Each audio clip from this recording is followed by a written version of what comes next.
جو اس نے اپنے شوہر کے ساتھ شادی کے وقت، نکاح کے وقت جو عہد باندھا وہ اسے یاد ہے، اور وہ ابھی بھی اپنی بوڑھی ساس کے ساتھ لپٹی ہوئی ہے۔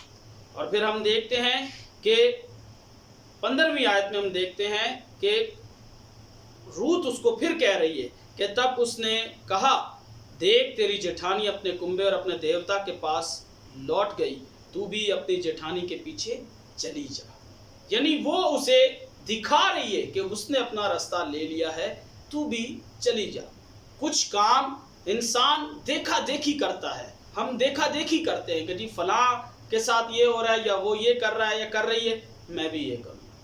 بہت سی بہویں وہ دوسری بہوؤں کا رویہ دیکھ کر اپنے سسرال والوں کے ساتھ اسی طرح کا رویہ، بہت سی ساس ہے وہ بھی ایسے ہی کہ اپنی دوسری ساتھیوں کو دیکھ کر، سہیلیوں کو دیکھ کر اپنی بہو کے ساتھ اسی طرح دیکھا دیکھی کا کام۔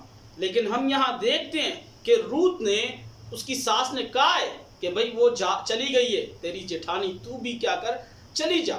لیکن اس نے دیکھا دیکھی پر عمل نہیں کیا کہ میں دیکھ لیا کہ نہیں وہ چلی گئی ہے میں بھی چلی جاؤں، نہیں، بلکہ وہ کیا کہتی ہے، یہ جو خاص اس میں بات، جو خاص آیت ہم دیکھتے ہیں، جو اس کو دیکھیں تو یہاں کیا لکھا ہے 16ویں آیت میں، روت نے کہا تو منت نہ کر کہ میں تجھے چھوڑوں اور تیرے پیچھے سے لوٹ جاؤں، کیونکہ جہاں تو جائے گی میں جاؤں گی، اور جہاں تو رہے گی میں رہوں گی، تیرے لوگ میرے لوگ، تیرا خدا میرا خدا۔ تو یہاں پر روت کا ہم حلف دیکھتے ہیں، وہ حلف جو آج کلیسیاؤں میں ہم دیکھتے ہیں کہ نکاح کے وقت مرد اور عورت ایک دوسرے سے کرتے ہیں کہ خوشی غم میں تیرے ساتھ رہوں گا، رہوں گی، یعنی موت جب تک ہمیں جدا نہ کرے ہم جدا نہیں ہوں گے۔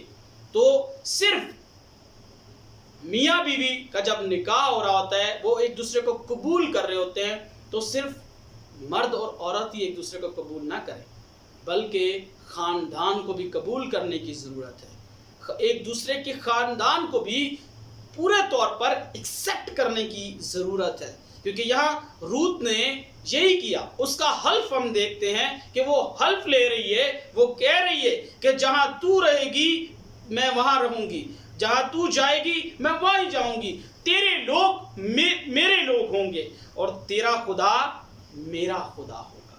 اسی طرح سے جب نکاح ہوتا ہے تو پورے طور پر قبولیت ہونی چاہیے، اس حلف کے دوران، اس اوتھ کے درمیان جو خدا کے سامنے، کلیسیا کے سامنے، پاسبانوں کے سامنے دو فریقین کرتے ہیں، اس میں صرف ایک دوسرے کو وہ ایکسیپٹ نہ کریں بلکہ ایک دوسرے کے گھرانے کو بھی ایکسیپٹ کرنے کی ضرورت ہے۔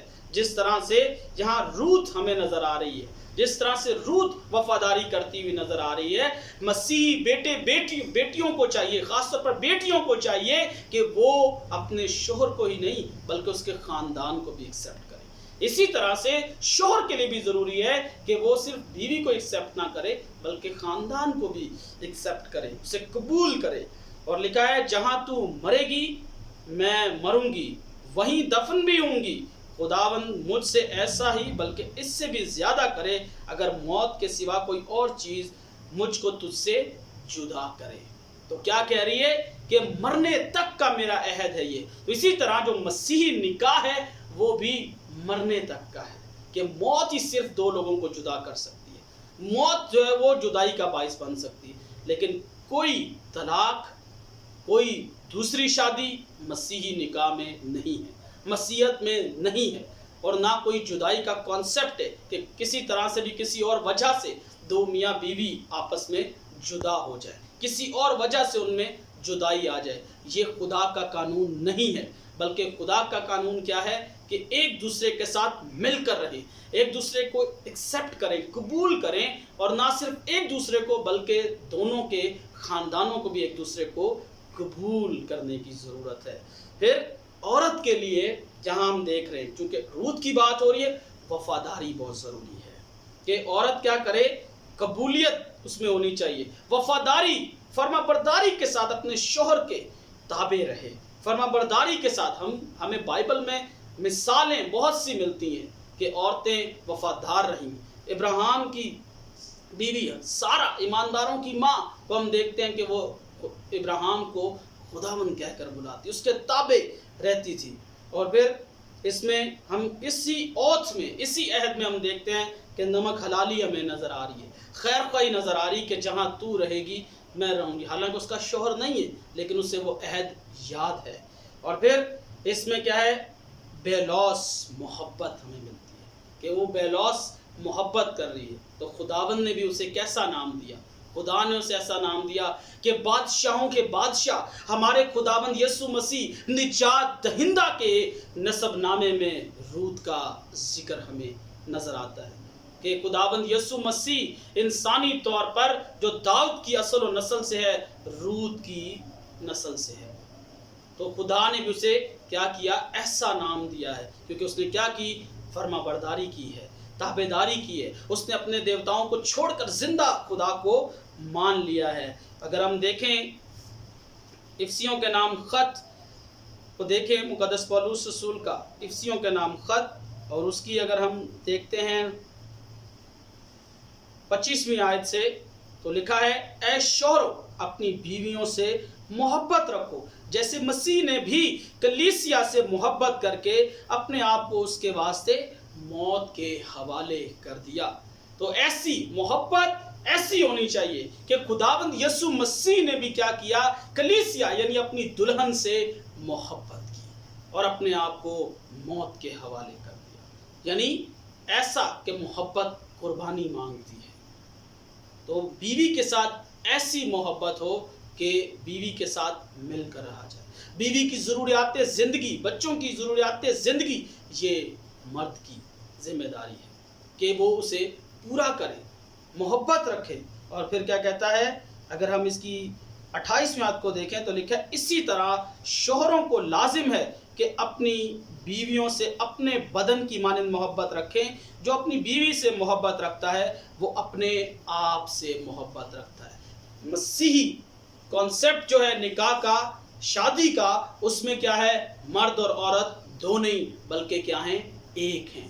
تو اگر شوہر اپنی بیوی سے محبت رکھتا ہے تو وہ کسی اور سے نہیں، اپنے آپ سے محبت رکھتا ہے، اپنے آپ سے محبت کرتا ہے، اپنے بدن سے محبت کرتا ہے، کیونکہ کبھی کسی نے اپنے جسم سے دشمنی نہیں کی بلکہ اس کو پالتا اور پرورش کرتا ہے، جیسے کہ مسیح کلیسیا کو، اسی لیے کہ ہم اس کے بدن کے عضو ہیں، کیونکہ ہم کیا ہیں؟ اس کے بدن کے عضو ہیں۔ اسی طرح بیوی جو ہے وہ شوہر کے بدن کی کیا ہے؟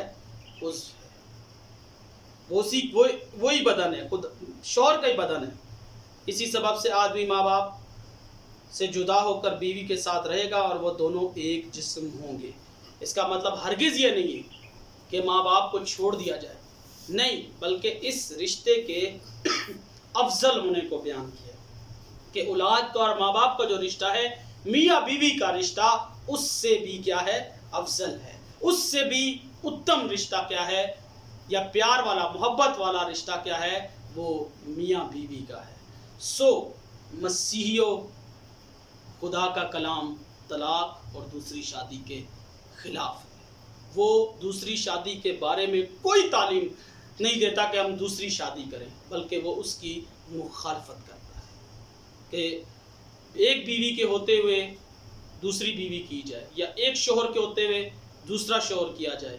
خدا کا کلام اس کی اجازت نہیں دیتا، بلکہ مسیحیت وفاداری کی پیروکار ہے، وفاداری کو پسند کرتی ہے۔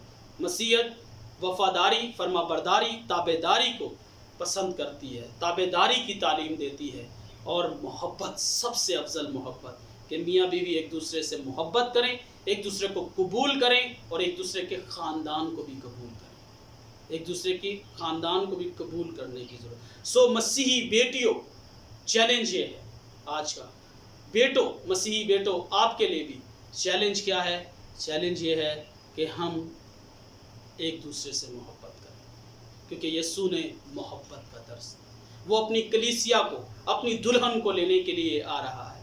سو ضرورت ہے کہ ہم شوہر بیوی سے محبت کریں، اس کے خاندان کو ایکسیپٹ کریں، اور بیویوں کے لیے بھی ضروری ہے کہ وہ محبت سے اپنے شوہر اور اس کے خاندان کو ایکسیپٹ کریں، قبول کریں، زندگی بسر کریں۔